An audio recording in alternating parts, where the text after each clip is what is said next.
নয়াপল্টনে বিএনপির কেন্দ্রীয় কার্যালয় থেকে কিছুক্ষণ পর বের হবেন বিএনপির ভারপ্রাপ্ত chairman Tarique Rahman.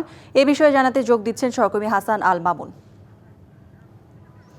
Mamun, BNP chairperson Begum Tarique Rahman কখন নাগাদ বের হবেন জানাবেন।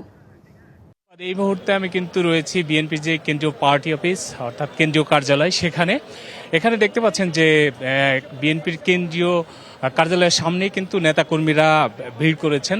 তার আগে একটু বলে রাখি যে আজকে কিন্তু বিকাল 3টায় গুলশান থেকে বিএনপির যে ভারপ্রাপ্ত চেয়ারম্যান জনাব তারেক রহমান দীর্ঘ 17 বছর পর বিএনপির যে কেন্দ্রীয় কার্যালয় সেই কার্যালয়ের উদ্দেশ্যে রওনা দেন এবং বিকাল 4টার সময় এখানে কিন্তু তিনি এসে পৌঁছান এবং বিএনপির কেন্দ্রীয় নেতৃবৃন্দ তাকে ফুল দিয়ে বরণ করে নেয়। এই মুহূর্তেও তিনি কেন্দ্রীয় কার্যালয়ে অবস্থান করছেন এবং এখানে কিন্তু বিপুল পরিমাণ নেতাকর্মীরা তাকে অভ্যর্থনা জানানোর জন্য উপস্থিত রয়েছেন। একই সাথে তিনি এখান থেকে বের হয়ে আমরা যতটুকু জানতে পেরেছি যে এভার কেয়ারে বেগম খালেদা জিয়া তার মা তাকে দেখতে যাবেন। এবং নতুন এবং ফিরে আসা গ্রাহকদের জন্য নগদে চলছে ক্যাশব্যাক সহ প্রতিদিন হাজারো উপহার জেতার সুযোগ। হবে আশা আর ফেরা, সারপ্রাইজ সেরা।